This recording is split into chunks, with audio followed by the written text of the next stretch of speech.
रविंद्रनाथ टैगोर की कहानी एक रात। मैंने सूरबाला के साथ पाठशाला में पढ़ा था और उसके साथ खेला भी करता था।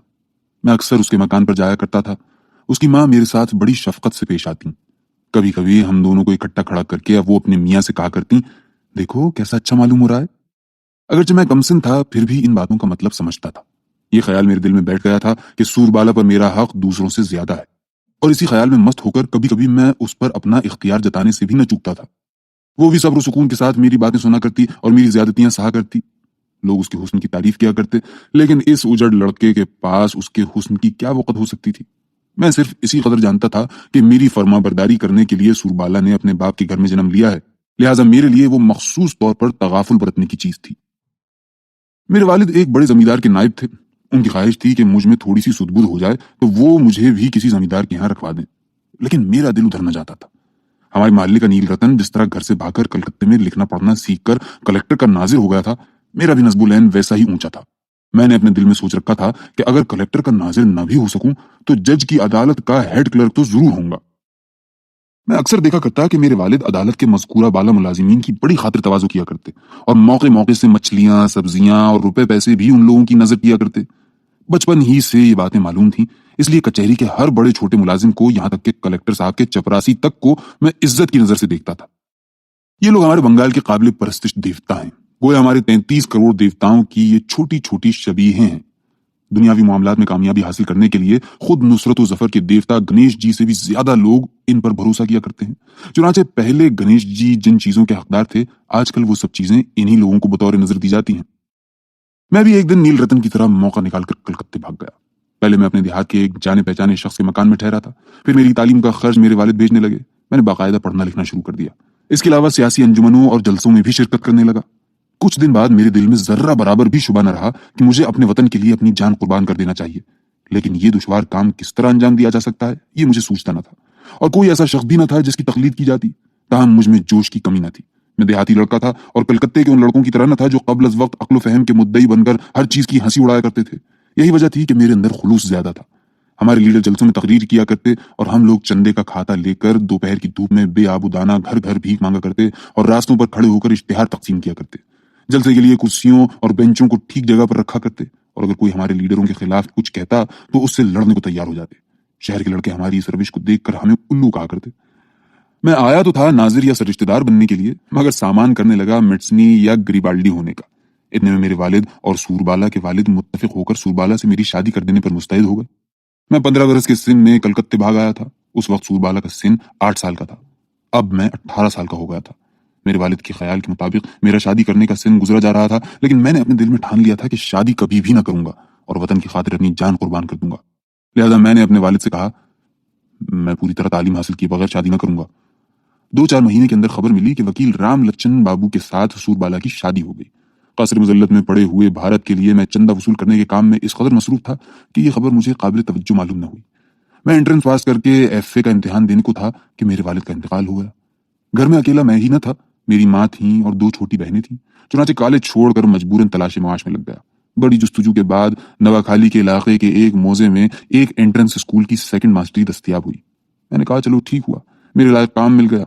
लड़कों को नेक मशवरा देकर उनकी हौसला अफजाई करके उनमें हर एक को आइंदा भारत का सिपह सालार बनाकर रहूंगा। काम शुरू कर दिया।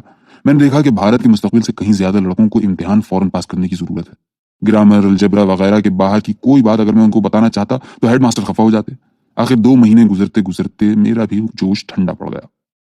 मेरा सा आदमी जिसमें न कोई खास जकावत हो न जहानत, अपने घर में ख्याली पुलाव पकाया करता है, लेकिन मैदान में उतरकर उसकी हालत उस बैल की सी हो जाती है जिसे सब्र सुकून के साथ किसान के इशारे पर हर रोज हल जोतना पड़ता है और जो सरे शाम पेट भर सानी खाकर खुश हो जाता है और उछल कूद भूल जाता है। स्कूल के मकान की हिफाजत के लिए एक मास्टर को वहां रात को रहना पड़ता। चूंकि मैं मुजर्रिद था, इसलिए मुझ ही को इस काम की जिम्मेदारी दी गई। मैं स्कूल के बड़े मकान की एक कोठरी में रहने लगा। स्कूल का मकान आबादी से कुछ दूर एक तालाब के किनारे वाक़ था। उसके चारों तरफ सुपारी, नारियल और मदार के दरख्त थे, और स्कूल के मकान से बिल्कुल लगे हुए 2 बड़े बड़े कोहना नीम दरख्त थे जो एक दूसरे से जुड़े हुए थे। उनका साया दूर तक फैला हुआ था। हाँ, एक बात मैं कहना भूल गया। असल में अब तक उसके जिक्र का मौका ही नहीं आया। यहाँ के सरकारी वकील राम लच्चन बाबू का मकान हमारे स्कूल के करीब ही था, और उनकी बीवी यानी मेरे बचपने की हमजोली सूरबाला भी उनके साथ रहती थी। राम लच्चन बाबू से मैं मिला। सूरबाला के साथ मेरे बचपने के ताल्लुकात से राम लच्चन बाबू वाकिफ थे या नहीं, इसका मुझे इल्म न था। मैंने भी पहली मुलाकात में इसका जिक्र करना मुनासिब न समझा। इसके अलावा ये बात मेरे जहन में आई भी न थी कि किसी जमाने में सूरबाला की जिंदगी मेरी जिंदगी से वाबस्ता थी। स्कूल की छुट्टी के दिन मैं एक दफा राम लच्छन बाबू से मिलने गया। किस बारे में उनसे गुफ्तगू हो रही थी ये मुझे ठीक से याद नहीं। शायद भारत की ज़बूं हाली पर बातें हो रही थी। ऐसा न था कि वो इस बारे में बहुत मुतरद्दिद थे। ये मौजू ही ऐसा है कि हुक्के का दम लेते हुए भी इस पर इत्मीनान के साथ घंटे डेढ़ घंटे बातें हो सकती हैं और बनावटी तासुफ का भी इजहार किया जा सकता है।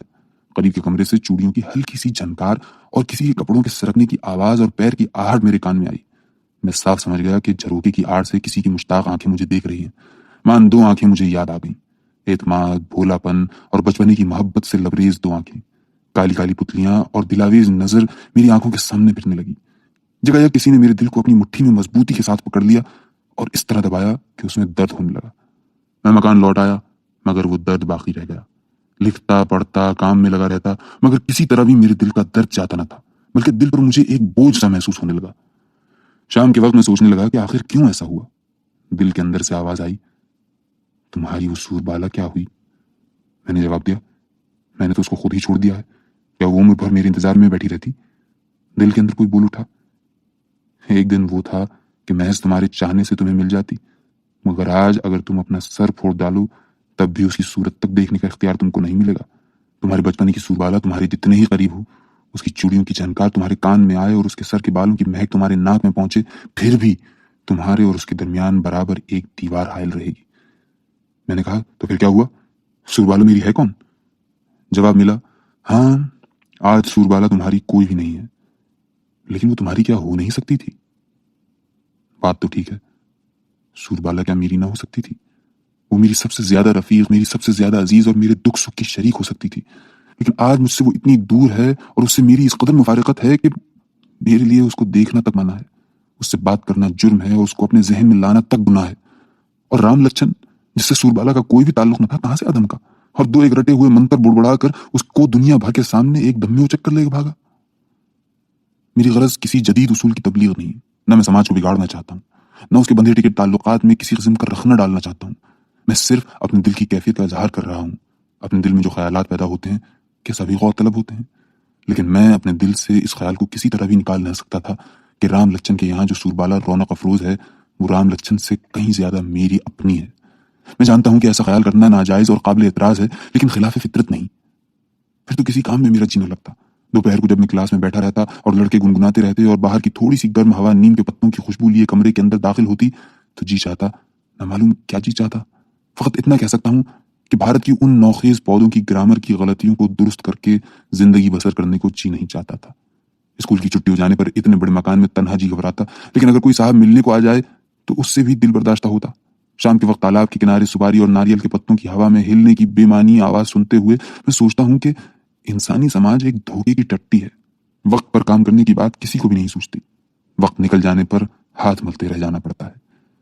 तुम जैसा आदमी सूरबाला से शादी करके बुढ़ापे तक आराम से जिंदगी गुजार सकता था। तुम चले थे गरीबाल्डी होने, लेकिन हुए एक देहाती स्कूल के सेकंड मास्टर।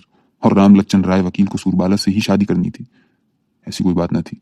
शादी के एक लम्हे पहले तक उसके लिए सूरबाला जैसी थी वो शिंकर भी वैसी ही थी। शादी करने के लिए उसको कोई खास सोच विचार की जरूरत महसूस नहीं हुई थी। उसे एक शादी करनी थी, उसने सूरबाला से ही कर ली। अब तो वो सरकारी वकील है और उसकी अच्छी आमदनी है। जिस दिन घर में दूध जल जाता है वो सूरबाला को तनबी करता है और जिस दिन वो खुश रहता है उसके लिए जेवर बनवाता है। राम लच्छन मोटा ताजा है और उसको कोई फिक्र नहीं है। तालाब के किनारे आसमान पर तारों को देखते हुए उसे किसी दिन आहें भरकर शाम गुजारनी नहीं पड़ती। किसी बड़े मुकदमे की जरूरत से राम लच्छन को कुछ दिनों के लिए किसी दूसरे मकाम पर जाना पड़ा। अपने स्कूल के मकान में जैसा मैं अकेला था, शायद सूरबाला भी अपने मकान में वैसी ही अकेली थी। मुझे याद है वो दोशंबे का दिन था। सुबह ही आसमान पर बादल छाए हुए थे। 10 बजते बजते बूंदाबांदी होने लगी। आसमान की हालत देखकर हेडमास्टर ने लड़कों को छुट्टी दे दी और स्कूल बंद कर दिया।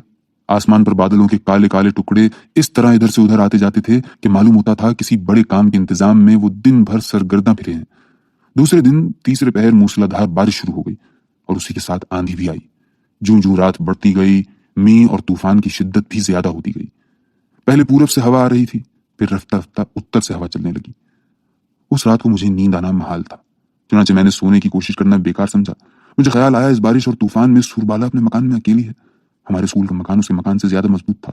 जी चाहा कि उसको बुलाकर स्कूल के मकान में जगा दूं और मैं खुद तालाब के किनारे किसी तरह रात गुजार दूं, लेकिन इस बारे में कोई फैसला न कर सका। इतने में सैलाब के आने की आवाज सुनाई दी। वो समंदर दौड़ा चला आ रहा है। मैं घर छोड़कर बाहर निकल पड़ा, सूरबाला के मकान की तरफ चला। उसके मकान तक जाने के लिए अपने तालाब के किनारे से गुजरना पड़ता था। वहां पानी घुटनों तक आ गया था। जब मैं तालाब के किनारे पहुंचा तो एक दूसरी लहर आ मौजूद हुई। हमारे तालाब का किनारा 10-11 हाथ ऊंचा था। मैं जब तालाब के किनारे पर जाकर खड़ा हुआ तो उसकी दूसरी तरफ और भी कोई आकर खड़ा हो गया। वो कौन था, इसकी खबर मुझे मेरे सर से पैर तक हर रगो रेशे को हो गई, और मुझे यकीन हो गया कि उसने भी मुझे पहचान लिया। सिर्फ मैं और वो एक छोटे टीले पर खड़े थे। बाकी सब कुछ गर्क-ए-आब हो चुका था। वो कयामत की सी कैफियत थी। आसमान पर तारों में रोशनी न थी और दुनिया के सब चिराग बुझ गए थे। उस वक्त एक दो बातें कर लेने में कोई हर्ज न था, लेकिन किसी से कुछ बोला न गया। हम दोनों एक दूसरे की खैर सल्ला भी दरियाफ्त न कर सके। सिर्फ अंधेरे में एक दूसरे को देखते ही रह गए। हमारे पैरों के नीचे काली काली मौज मौत का पैगाम लिए हुए बढ़ती चली जा रही थी। आज सारी दुनिया को छोड़कर सूरबाला मेरे पास आकर खड़ी हो गई। आज मेरे सिवा उसका कोई भी न था। बचपन में सूरबाला न मालूम किस अंधेरी पुरस्रार दुनिया से बरामद होकर इस महरूमा से रोशन और इंसानों से भरी धरती में मुझसे आकर मिली थी, और आज कितने जमाने के बाद इस रोशन और इंसानों से आबाद दुनिया को छोड़कर इस खतरनाक तोगयानी में सूरबाला मेरे ही पास आ पहुंची। यहाँ और कोई फर्द बशर नजर नहीं आता। जब सूरबाला फूल की कली सी थी तो उसी पैदाइश की लहर उसे मेरे पास ले आई थी, और आज इस मोहलिक लहर ने उसी सूरबाला को, जो अब फूल की तरह शगुफ्ता हो गई है, मेरे ही करीब लाकर खड़ा कर दिया। बस एक और लहर रह गई है। वो आई तो दुनिया से हमारे खफीफ से लगाव को मुनहदिम करके हम दोनों को मिलाकर मुत्तहिद बना देगी। नहीं नहीं, ऐसी लहर ना आए। सूरबाला अपने शौहर और घर बार को लेकर खुश रहे। इस सैलाब और तूफान के अंदर तालाब के किनारे मुझे तो एक रात ने नामहदूद मुसर्रत का जायका चखा दिया। रात खत्म हो गई, आंधी रुक गई, सैलाब का पानी कम हो गया। सूरबाला कुछ बोले बगैर अपने घर लौट गई। मैं भी चुपचाप अपने मकान पर वापस चला गया। मैंने सोचा कि न मैं नाजिर हुआ, न सरिश्तेदार, न गेरी बाल्टी। मैं एक बोसीदा स्कूल का सेकंड मास्टर हुआ। मेरी इस दुनिया की जिंदगी में थोड़ी देर के लिए एक गैर महदूद रात नमूदार हुई थी। अपनी उम्र में जितनी रातें गुजर गई हैं और जितनी रातें आने वाली हैं, उन सब रातों की एक रात ने उस तोगयानी में मेरी तमन्ना पूरी कर दी। रविंद्रनाथ टैगोर की तहरीर, ख्वाब महल। पूजा की छुट्टियों में अपने एक थियोसोफिस्ट अजीज के साथ सैरो सयाहत से फारिग होकर मैं घर लौट रहा था। रेल में एक साहब से मुलाकात हो गई। उनका लिबास देखकर पहले तो हम दोनों ने उन्हें मुसलमान समझा था, लेकिन उनकी बातचीत सुनकर तो हम और भी दंग रह गए। दुनिया की हर चीज के बारे में वो इस तरह अपनी राय का इजहार कर रहे थे कि मालूम होता था खल्लाक आलम अपना सारा काम करने से पहले उनसे मशवरा कर लिया करता है। रूसी लोग जो इस कदर तरक्की कर गए हैं, अंग्रेजों के जो इस तरह के पोशीदा इरादे हैं, देसी रियासतों में जो इस तरह खिचड़ी पक रही है, इन वाकयात की कुछ भी खबर न रखने की वजह से हम दोनों ताज्जुब के साथ उनकी बातें सुन रहे थे। हमारे नए मुलाकाती ने थोड़ा सा मुस्कुरा कर कहा, there are more things in heaven and earth ratio then are published in your newspapers. ये पहला मौका था कि हम घर से बाहर निकले थे, लिहाजा उस भले आदमी के रंग ढंग देखकर मुतहय्यर हो गए। वो जरा जरा सी बात पर मौका निकालकर कभी तो साइंस का हवाला देता था, कभी वेद शास्त्र की शरह बयान करता था, और कभी यकायक फारसी अशार सुनाने लगता था। साइंस या वेद या शास्त्र या फारसी जबान, इनमें से किसी इल्म से भी हमें लगाव न था। इसलिए हमारे दिल में उस शख्स की इज्जत रफ्ता रफ्ता बढ़ती गई, यहां तक कि तीसरे थियोसोफिस्ट अजीज को यकीन कामिल हो गया कि हमारे इस सफर के साथी के अंदर कोई माफूकुल फितरत बात जरूर है, या इसमें कोई खास तरह की मकनातीसी कशिश है, या कोई खुदादाद ताकत है, या किसी और किस्म की रूहानियत कार फरमा है। हम इस गैर मामूली शख्स की मामूली बातों को भी बड़े इश्तियाक और एहतराम के साथ सुन रहे थे और खुफिया तौर पर अपने जहन में महफूज करते जाते थे। मुझे अंदाजे से पता चला कि वो गैर मामूली शख्स भी ये बात समझ रहा था और दिल ही दिल में खुश हो रहा था। गाड़ी जंक्शन पर आ पहुंची। हम लोगों को वहां गाड़ी बदलनी थी। दूसरी गाड़ी के इंतजार में हम लोग वेटिंग रूम में जाकर ठहरे। खबर मिली कि रास्ते में कोई रुकावट पेश आ जाने की वजह से गाड़ी आने में देर होगी। इस असना में मेज पर बिस्तर लगाकर मैं थोड़ी सी नींद लेने का इरादा कर ही रहा था, इतने में उस गैर मामूली शख्स ने मुंदरजा झेल कहानी छेड़ दी। उस रात मुझे सोना नसीब न हुआ। रियासत के इंतजाम के बारे में कुछ इख्तिलाफ राय हो जाने की वजह से जूनागढ़ की नौकरी छोड़कर जब मैंने निजाम सरकार में मुलाजिमत कबूल की तो मुझे कमसिन और ताकतवर देखकर पहले ही पहल रुई का महसूल वसूल करने के काम पर यूरिज भेज दिया गया। यूरिज जगह बहुत ही दिलकश है। सुनसान पहाड़ के नीचे शुस्ता नदी एक मशाक नाचने वाली की तरह कदम कदम पर घूम घूम कर पहाड़ी रास्ते पर तेजी के साथ रक्स करती हुई चली गई है। उस नदी के बिल्कुल किनारे पत्थर के 150 जीनों के निहायत ऊंचे घाट पर एक संगे मरमर का आलीशान महल दामने को में यक्का तन्हा खड़ा है। करीब कोई आबादी नहीं है। یورش کا دیہات اور روئی کا ہاٹ وہاں سے بہت دور ہے۔ کوئی 250 برس قبل محمود شاہ ثانی نے اپنے عیش و نشاط کے لیے اس سنسان اور غیر آباد جگہ پر اس محل کی تعمیر کی تھی۔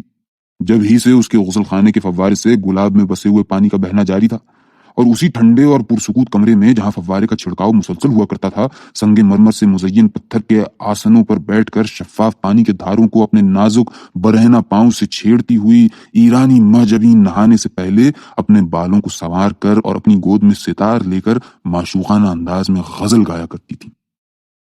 اب نہ تو وہ فوارہ ہے، نہ وہ گانے کی آواز سنائی دیتی ہے، اور نہ سفید پتھروں پر نورانی پاؤں کی خوش آئند چاپ پڑتی ہے۔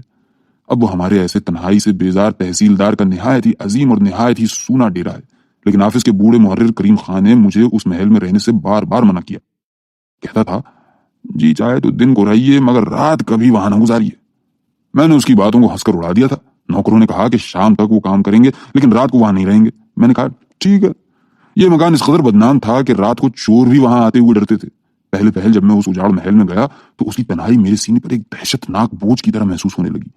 جہاں تک ہو سکتا تھا باہر دن بھر مسلسل کام میں لگا رہتا اور رات کو ڈیرے پر لوٹ کر تھکا ماندہ سو رہتا تھا۔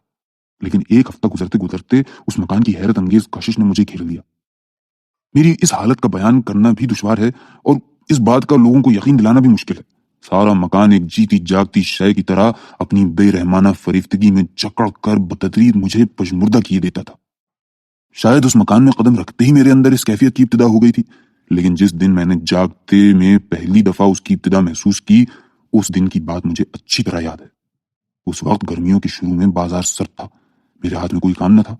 آفتاب کے غروب ہونے سے کچھ پہلے میں اس ندی کے کنارے گھاٹ کے نیچے کی سیڑھی پر ایک آرام کرسی پر بیٹھا تھا۔ اس وقت شستہ ندی خشک ہو رہی تھی۔ ندی کے اس پار ایک بڑے حصے پر کاہی جمی ہوئی تھی۔ اس کا کنارہ تیسرے پہر کی دھوپ کی شعاؤں میں رنگین نظر آ رہا تھا۔ اس پار گھاٹ سے لگے ہوئے اتھلے شفاف پانی کے اندر سنگریزے جگمگا رہے تھے۔ اس دن ہوا کہیں بھی نہ تھی۔ قریب کے پہاڑ کی جھاڑیوں سے جنگلی تلسی، پودینے اور سونف کی ملی جلی خوشبو نے پرسکون آسمان کو گرا بار کر رکھا تھا۔ آفتاب کے پہاڑی کی چوٹی کے اس پار جاتے ہی فوراً دن کی تماشا گاہ پر ایک بڑا سا پردہ پڑ گیا۔ یہاں پہاڑ بیچ میں آ جانے کی وجہ سے آفتاب غروب ہوتے وقت اندھیرے اجالے کا میل دیر پا نہیں ہوتا۔ جی چاہا گھوڑے پر سوار ہو کر تھوڑا سا چکر لگاؤں، مگر جوں ہی میں نے اس ارادے سے اٹھنا چاہا، عین اسی وقت سیڑھی پر مجھے پاؤں کی آواز سنائی دی۔ پیچھے مڑ کر دیکھا تو کوئی بھی نہ تھا۔ اپنے نفس کا وسوسہ سمجھ کر پھر بیٹھ گیا، لیکن بیٹھتے ہی ایک ساتھ بہت سے پاؤں کی آوازیں سنائی دیں۔ ایسا معلوم ہوا کہ بہت سے لوگ اکٹھا ہو کر لپکتے ہوئے اترے چلے آ رہے ہیں۔ کسی قدر خوف کی آمیزش کے ساتھ ایک غیر معمولی مسرت میرے جسم میں سما گئی۔ اگرچہ میری نظر کے سامنے کوئی صورت نہ تھی، پھر بھی ایسا معلوم ہوا کہ میں نے گویا دیکھا کہ موسم گرما کے تیسرے پہر شستہ ندی میں شوخ اور چلبلی عورتوں کی ایک جماعت نہانے کو اتری ہے۔ اگرچہ شام کے وقت خاموش پہاڑ کے نیچے ندی کے کنارے اور اس سونے محل میں کہیں بھی کسی طرح کی آواز نہ تھی، پھر بھی ایسا معلوم ہوا کہ میں نے صاف سنا کہ چشمے کی سینکڑوں لہروں کی طرح اچھلتی کودتی ایک دوسری کا تعاقب کرتی ہوئی نہانے والیاں میرے پاس سے گزر گئیں۔ مجھے گویا دیکھا ہی نہیں۔ جس طرح وہ مجھے دکھائی نہ دیتی تھیں، اسی طرح میں بھی گویا ان کی نظروں سے اوجھل تھا۔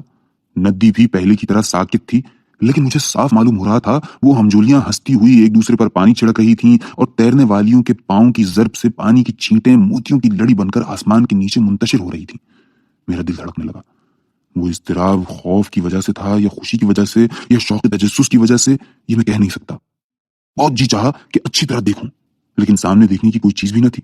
سوچا کہ اچھی طرح کان لگا کر غور کیا جائے تو ان کی باتیں سننے میں آئے، لیکن ہمتن متوجہ ہو کر کان لگانے پر صرف جنگل میں جھینگروں کی آواز سنائی دی۔ ایسا معلوم ہوا کہ 250 برس پہلے کا ایک سیاہ پردہ میرے سامنے لٹک رہا ہے۔ ڈرتے ڈرتے میں نے اسے ایک کنارے سے اٹھا کر اندر نظر ڈالی۔ وہاں ایک بڑی محفل جمی تھی، لیکن اس گھپ اندھیرے میں کچھ بھی دکھائی نہ دیا۔ یکا اس کے رفع ہو جانے پر ایک تند ہوا چلی اور دیکھتے دیکھتے شستہ کا ساکت پانی پریوں کے چنچل گیسوں کی طرح بل کھانے لگا، اور شام کے سائے سے ڈھکے ہوئے جنگل اور زمین ایک دم میں اور ایک ہی ساتھ گویا خواب پریشاں سے جاگ اٹھے۔ چاہے اسے خواب کہیے چاہے سچا واقعہ، 250 برس پہلے کی زمین سے جو پردہ برآمد ہو کر میرے سامنے ایک دھیمی صورت بن کر ظاہر ہوا تھا، وہ دفعتاً نظر سے اوجھل ہو گیا۔ جو پرفریب ہستیاں میرے بدن سے مس کرتی ہوئی بغیر وجود کے تیز قدموں کے ساتھ اور بغیر آواز کے ہنستی اور شور و غل کے ساتھ دوڑتی ہوئی شستہ ندی کے پانی میں کود پڑی تھیں، وہ اپنے بھیگے کپڑوں کو نچوڑتی ہوئی میرے قریب سے نہیں لوٹی۔ ہوا جیسے مہک کو اڑا لے جاتی ہے، موسم بہار کی ایک سانس میں وہ اسی طرح اڑ کر چلی گئی۔ مجھے خدشہ ہوا کہ شاید اکیلا پا کر شاعرانہ تخیل کی دیوی یکا یک میرے کندھے پر سوار ہو گئی ہے۔ मैं गरीब रूई का महसूल वसूल करके अपनी जिंदगी बसर करता हूँ। शायद ये जालिम मुझको कुचल डालेगी। मैंने सोचा अच्छी ग़िज़ा का एहतमाम करना चाहिए। इंसान का पेट जब खाली रहता है तो हर किस्म की कठिन बीमारी उसे आ घेरती है। मैंने अपने बावर्ची को बुलाकर उम्दा मुरक्कन खाना पकाने की फरमाइश की। सुबह उठकर वो सारी बातें बिल्कुल मज़ाक़ खेज़ मालूम हुई। अंग्रेजों की तरह 16 हैट पहनकर खुद ही फर्राटे के साथ गाड़ी चलाते हुए खुशी खुशी अपने तहकीकात के काम पर रवाना हो गया। उस दिन सेमाई रिपोर्ट लिखनी थी, इसलिए डेरे पर लौटने में देर होने का इम्कान था। लेकिन शाम होते होते कोई मुझे डेरे की तरफ खींचने लगा। कौन खींचने लगा ये नहीं कह सकता। ऐसा मालूम हुआ कि अब देर नहीं करना चाहिए। मुझे ऐसा महसूस हुआ कि सब लोग मुंतजिर बैठे हैं।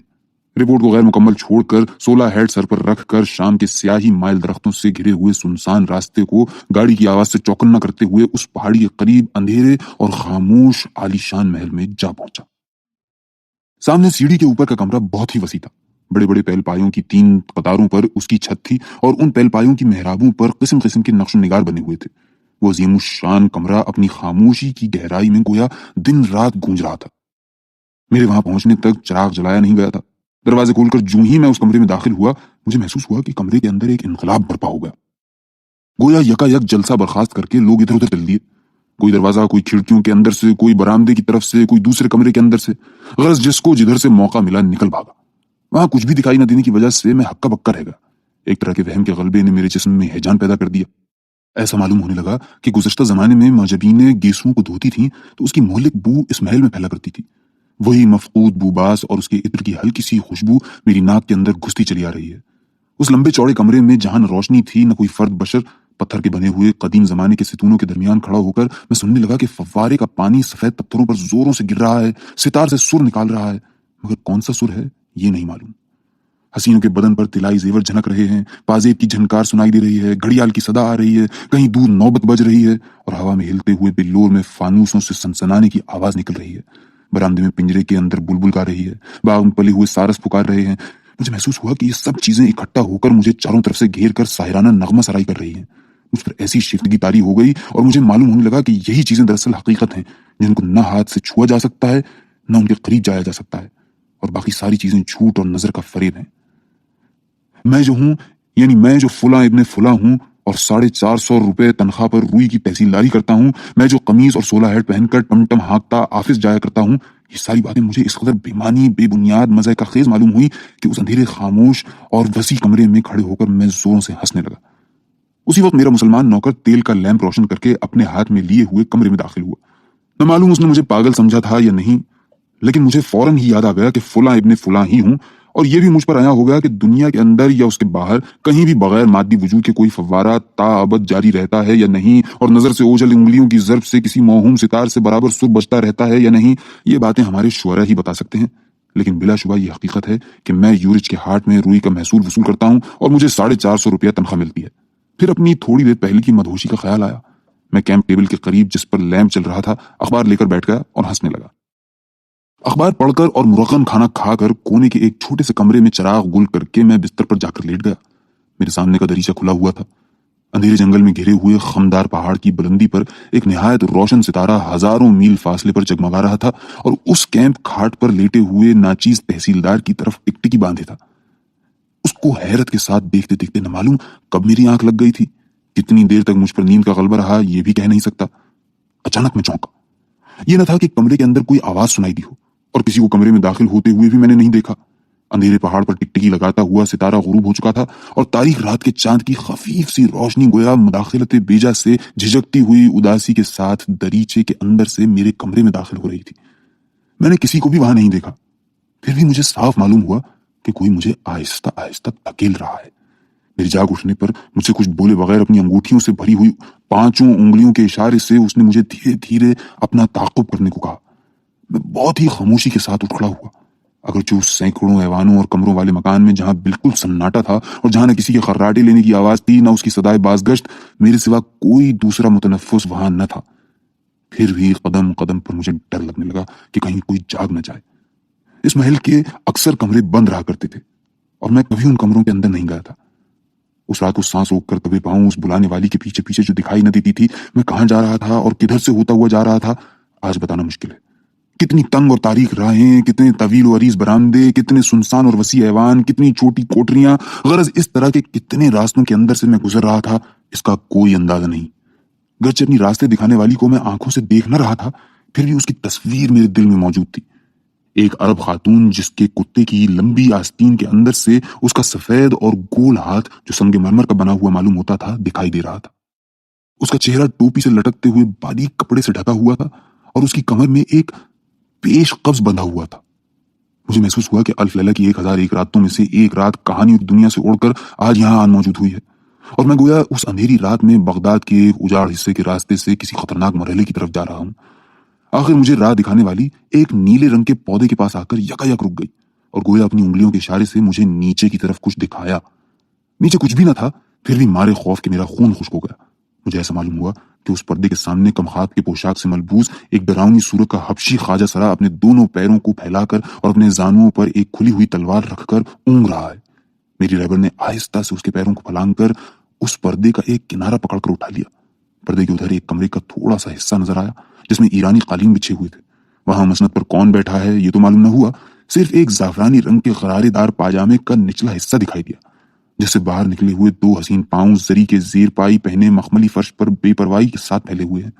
फर्श के एक तरफ आसमानी रंग के बिल्लोरी बर्तन में कुछ सेब, कुछ नाशपाती, कुछ नारंगियां और बहुत से अंगूर रखे हुए हैं और उसके करीब दो छोटी छोटी प्यालियां और एक शराब से भरी शीशे की सुनहरी सुराही किसी मेहमान की मुंतजिर है। कमरे के अंदर अनोखी किस्म की अगरबत्तियां जल रही हैं और उनसे इंसान को मस्त कर देने वाला धुआं निकल रहा है। उस धुएं ने मुझे मदहोश कर दिया। धड़कते दिल के साथ जो ही मैंने उस ख्वाजा सरा के दोनों पैरों को फलांगना चाहा तो वो चौंक पड़ा और उसके जानू पर रखी हुई तलवार पत्थर के फर्श पर झंझनाती हुई गिर पड़ी। एक हैबतनाक आवाज सुनकर मैं दफतन चौंक पड़ा और देखा कि मैं अपने कैंप खाट पर पसीने में शराबोर बैठा हूं। रात भर नींद न आने की तकलीफ से मरीज का रंग जैसा पीला हो जाता है, भोर के वक्त शबतारी के चांद के टुकड़े का रंग भी वैसा ही मांद पड़ गया है और पागल मेहर अली अपनी रोज की आदत के मुताबिक सुबह के सुनसान रास्ते पर से दूर भागो का नारा लगाता हुआ गुजर रहा है।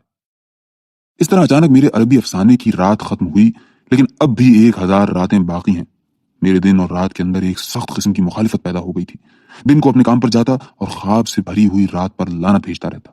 फिर रात होने पर अपने काम में जकड़े हुए दिन की जिंदगी मुझे निहायत काबिल नफरत, झूठ और मजे का खेज मालूम होने लगती।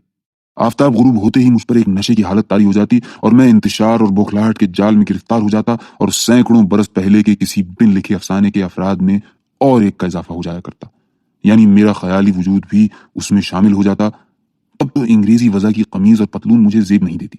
मैं लाल मखमल की तुर्की टोपी सर पर रखकर और गुलकारियां लिए रेशमी अबा और कबा पहनकर और रंगीन रुमाल में इत्र लगाकर बड़ी शान से अपने को आरास्ता करता और सिगरेट फेंक कर गुलाब में बसे हुए मुतादिद मनालीन लगे हुए हुक्के को लेकर एक गद्दीदार आरामदेह कुर्सी पर बैठ जाता।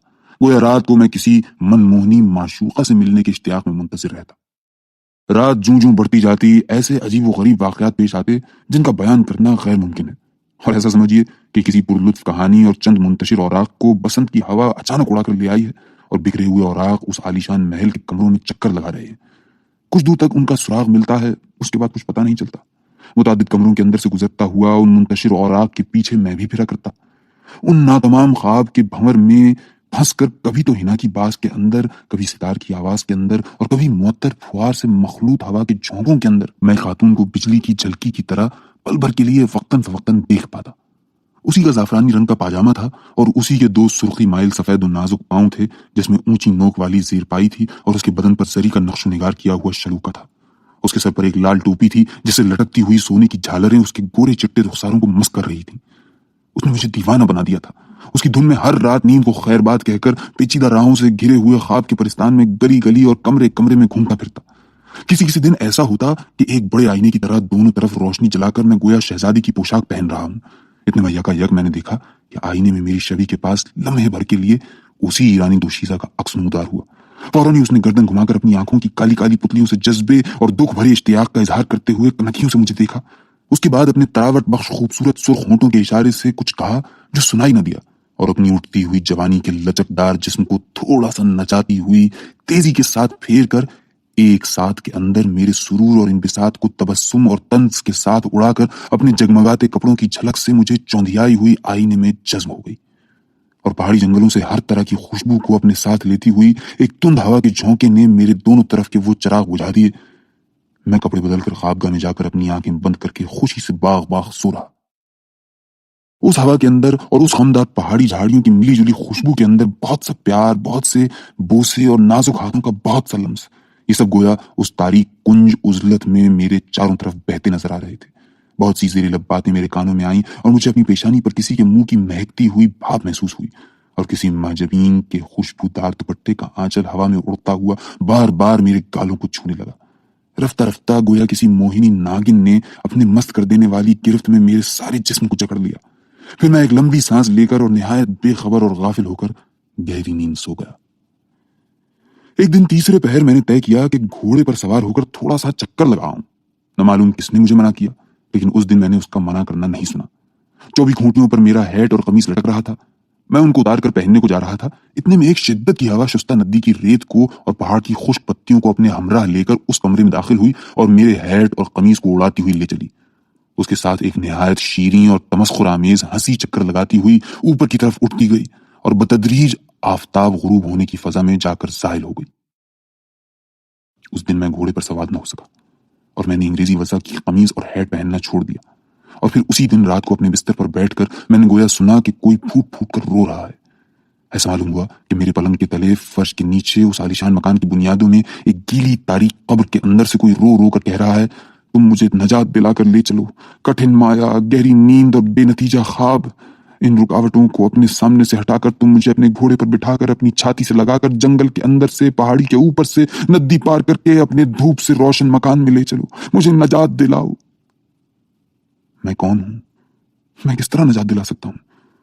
इस घड़ी घड़ी बदलते हुए पेचीदा ख्वाब के अंदर से किस डूबती हुई रश्क परी को मुझे साहिल पर निकाल लाना है?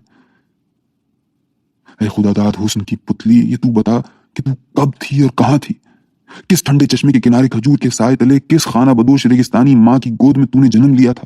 किस बद्दू कज्जाक ने जंगल के फूल की तरह तुझको अपनी माँ की आगोश में से झपट्टा मार कर बर्क रफ्तार घोड़े पर सवार करके, तपती हुई रेत पार करके किस बर्दा फरोश के शाही बाजार में तुझको फरोख्त किया था?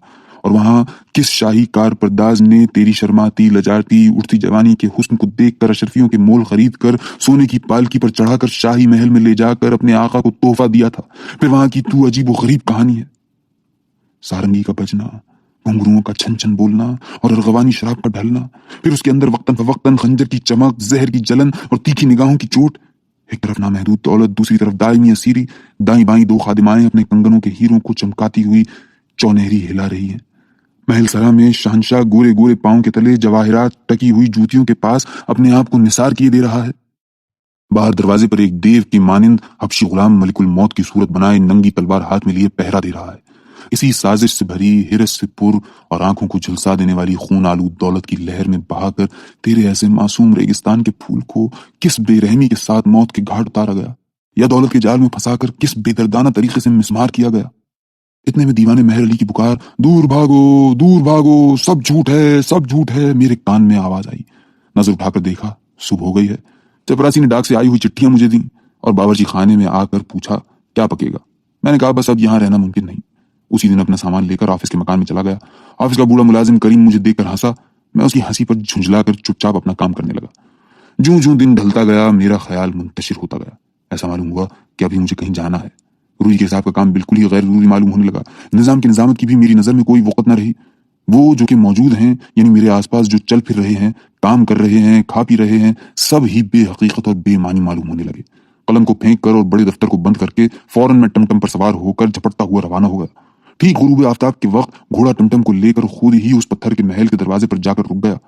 तेजी के साथ सीढ़ियों को पार करके मैं कमरे में दाखिल हो गया। आज हर तरफ खामोशी छाई हुई है। अंधेरे कमरे गोया खफा होकर मुंह फुलाए हुए थे।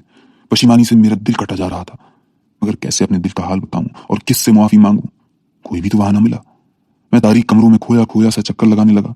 जी चाहा किसी मूसीकी के आले को लेकर गाना शुरू कर दूं, कहूं ऐ आग जिस परवाने ने तुझे छोड़कर भागना चाहा था, वो जां भाग होने के लिए फिर लौट आया है। इस मर्तबा इसे मुआफ कर दे और इसके दोनों परों को जलाकर खाक कर दे। अचानक ऊपर से आंसू की दो बूंदें मेरी पेशानी पर टपक पड़ी। उस दिन खमदार पहाड़ी की चोटी पर धुआंधार अब्र छाया हुआ था।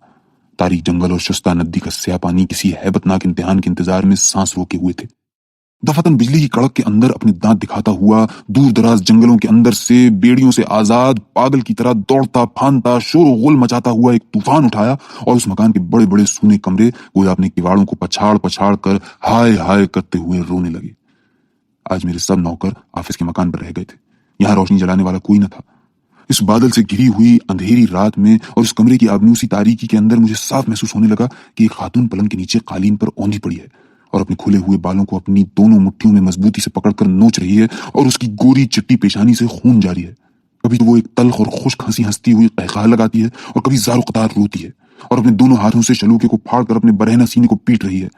खुली हुई खिड़की से हवा जोरों के साथ आ रही है और मूसलाधार बारिश का पानी कमरे के अंदर आकर उसके सारे बदन को शराबोर किए दे रहा है। सारी रात न बारिश रुकी न रोना बंद हुआ।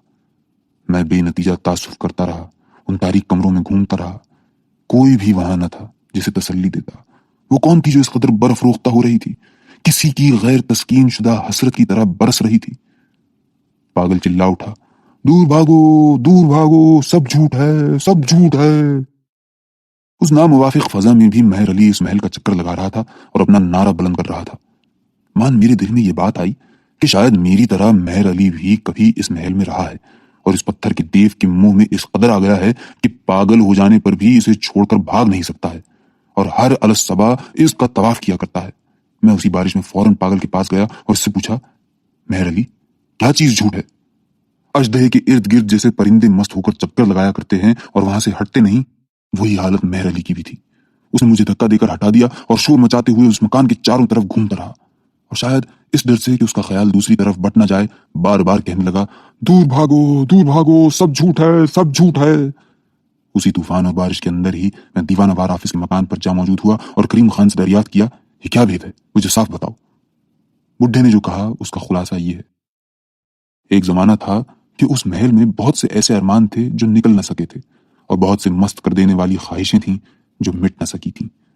वही न निकलने वाले अरमान और गैर आसूदा ख्वाहिशें हर वक्त उस महल पर लानत भेजा करती हैं, जिसकी वजह से इस मकान का हर एक पत्थर भूख और प्यास की जलन से परेशान रहता है और जब कभी किसी जिंदा इंसान को वो पत्थर अपने कब्जे में पाते हैं तो ललचाई हुई डायन की तरह उसे खा डालना चाहते हैं। जिन लोगों ने 3 रात तक उस महल में कयाम किया है उनमें सिर्फ महर अली ही पागल होकर बाहर निकल आया है। आज तक कोई दूसरा शख्स उस महल में दाखिल होकर उसको लुकमा बनने से बच ना सका। मैंने उससे पूछा, क्या मेरे बचाव की कोई सूरत नहीं है? बुढ़े ने कहा, रिहाई का सिर्फ एक ही रास्ता है, मगर वो बहुत दुश्वार गुजार रास्ता है। मैं आपको बताऊंगा, लेकिन इससे पहले उस महल की एक ईरानी ज़रख़रीद लौंडी की दास्तान बयान करने की जरूरत महसूस करता हूँ। इस कदर ताज्जुब खेज और दर्दनाक वाकया कभी भी दुनिया में पेश नहीं आया। इतने में कुलियों ने आकर खबर दी कि गाड़ी आ रही है। इस कदर जल्दी? बिस्तर बांधते बांधते गाड़ियां मौजूद हुई। उस गाड़ी के फर्स्ट क्लास के अंदर से एक अंग्रेज नींद से बेदार होकर बाहर मुंह निकालकर स्टेशन का नाम पढ़ने की कोशिश कर रहा था। हम लोगों के हम सफर दोस्त को देखकर वो जोरों से हेलो हेलो पुकार उठा और उसे अपनी गाड़ी में बुला लिया। हम लोग सेकंड क्लास में जा बैठे। हमारे हमसफर बाबू के बारे में कुछ मालूम ना हो सका और वो कहानी भी पूरी ना हो सकी। मैंने कहा, ये शख्स हमको अहमक समझकर उल्लू बना गया। कहानी सर तापा घड़ी हुई थी। इस बात पर अपने थियोसोफिस्ट अजीज में और मुझ में इख्तिलाफ हो गया। रविंद्रनाथ टैगोर की कहानी साधना। सुनती हूं आजकल अक्सर बंगाली लड़कियों को अपने लिए आप ही शौहर ढूंढना पड़ता है।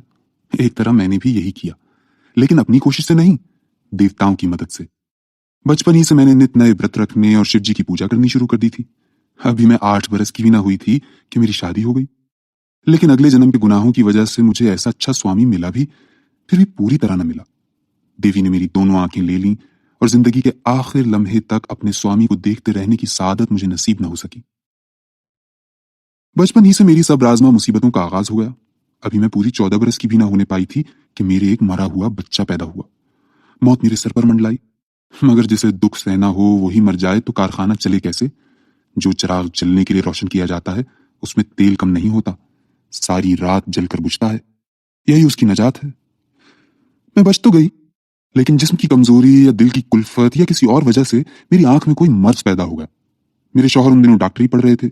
नया इल्म सीखने के जोश में जब कभी उनको किसी का इलाज करने का कोई मौका मिल जाता तो वो बहुत खुश होते। उन्होंने खुद ही मेरा इलाज शुरू कर दिया।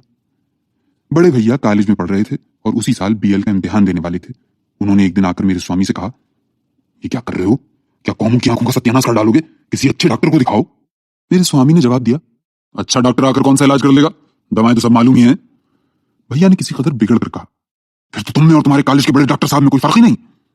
मेरे स्वामी ने कहा, तुम कानून पढ़ रहे हो, डॉक्टरी क्या समझोगे? तुम जब शादी करोगे और तुम्हारी बीवी की जायदाद के बारे में कोई मुकदमा पेश आएगा तो क्या तुम मेरी सलाह के मुताबिक काम करोगे?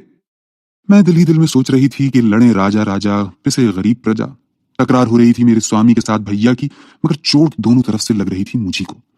मैंने दिल में सोचा कि भाइयों ने मुझे दूसरों को दे दिया है, तो मेरे बारे में भैया की कोई जिम्मेदारी बाकी नहीं। वो क्यों खामखा उलझ रहे हैं? मेरा दुख सुख, मेरी बीमारी और तंदुरुस्ती का जिम्मा तो मेरे शौहर ही के सर है। उस दिन से मेरी आंख के इलाज के सिलसिले में मेरे शौहर और भैया के दरमियान शकरंजी हो गई। मेरी आंख से पानी तो वैसे ही बहा करता था, उस दिन उसमें और भी ज्यादती हो गई। उसकी असल वजह उस वक्त न भैया समझ सके, न मेरे स्वामी। तीसरे पहर जब मेरे स्वामी कॉलेज में थे, मेरे भैया डॉक्टर को साथ लेकर आ मौजूद हुए। डॉक्टर ने देखकर कहा कि अगर एहतियात न बरती गई तो मर्ज के बहुत खतरनाक हो जाने का अंदेशा है। फिर जो दवाएं उन्होंने लिखी फौरन भैया ने मंगवा भेजी। डॉक्टर के चले जाने के बाद मैंने भैया से कहा, भैया मैं आपके पांव पड़ती हूँ, मेरा इलाज जो हो रहा है उसमें किसी तरह आप दखल न दीजिए। बचपने से ही मैं भैया से बहुत डरा करती थी। उनके सामने इस तरह जबान खोलकर बातें करने पर खुद मुझे बड़ा ताज्जुब हो रहा था, लेकिन ये मैंने खूब समझ लिया था कि मेरे शौहर से छुपाकर भैया जो मेरा इलाज कराना चाहते थे, उसमें मेरे लिए बुराई के सिवा भलाई नहीं। भैया भी शायद मेरी इस जसारत से किसी कदर मुतहय्यर हुए। थोड़ी देर खामोश बैठे रहे, फिर कहा, अच्छा अब मैं डॉक्टर न लाऊंगा, मगर जो दवा आएगी उसे हिदायत के मुताबिक इस्तेमाल करती रहना।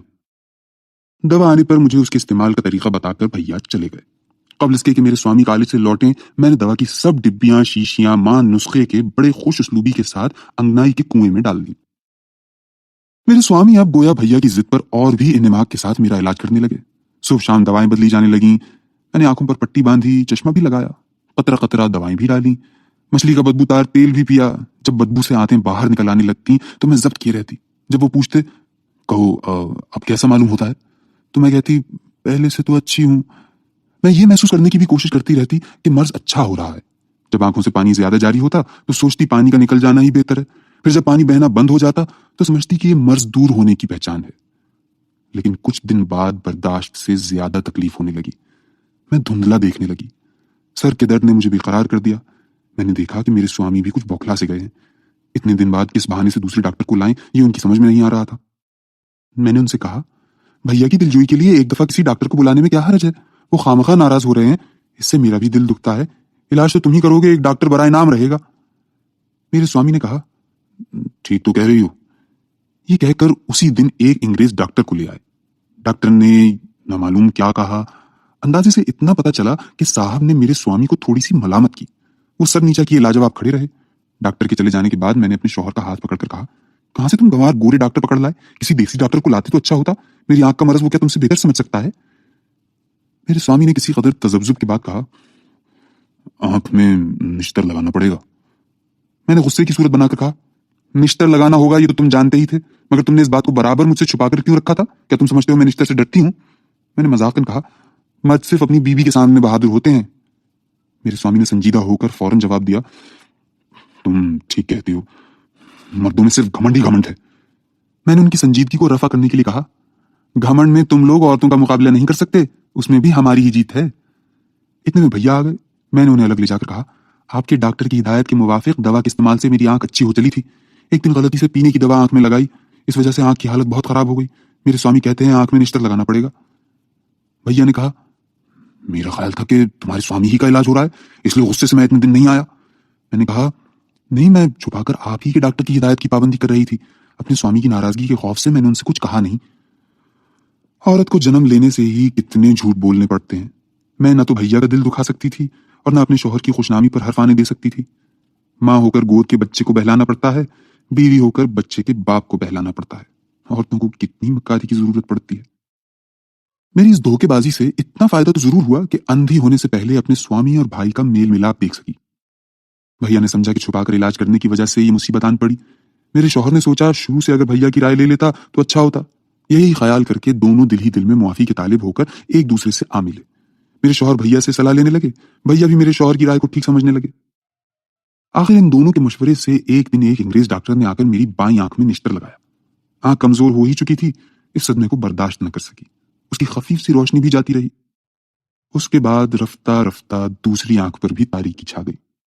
गुफान शबाब में जो चंदन लगी हुई मूरत रूनुमाई के दिन मुझे पहले दिखाई दी थी, उस पर हमेशा के लिए पर्दा पड़ गया।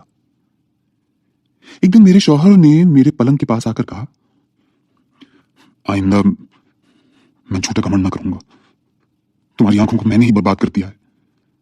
आवाज से मालूम होता था کہ ان کی آنکھوں میں آنسو بھر آئے ہیں۔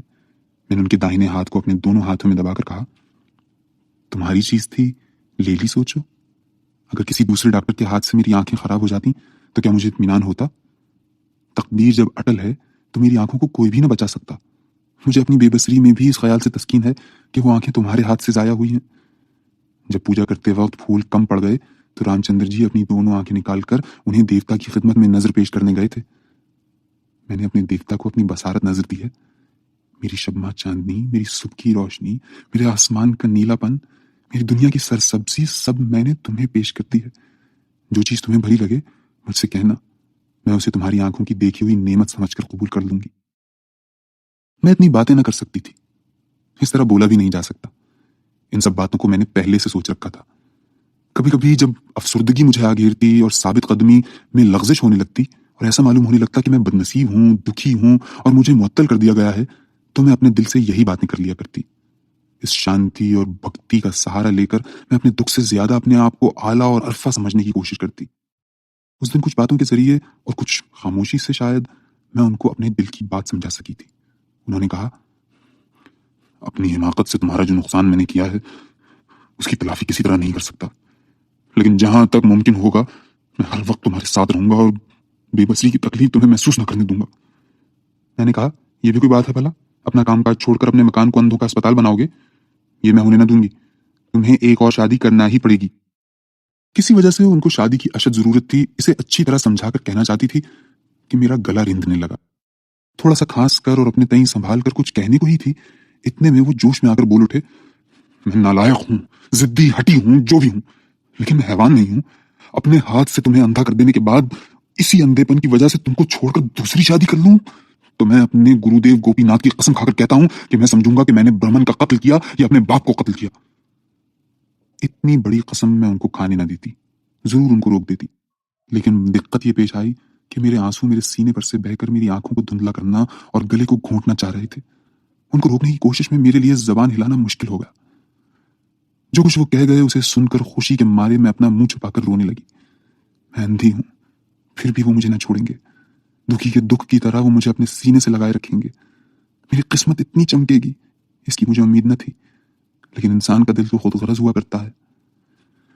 آخر میرے آنسو کی پہلی بوچھار ختم ہو جانے کے بعد میں نے ان کے سر کو اپنی آغوش میں لے کر کہا، اس قدر خطرناک قسم تم نے کیوں کھائی؟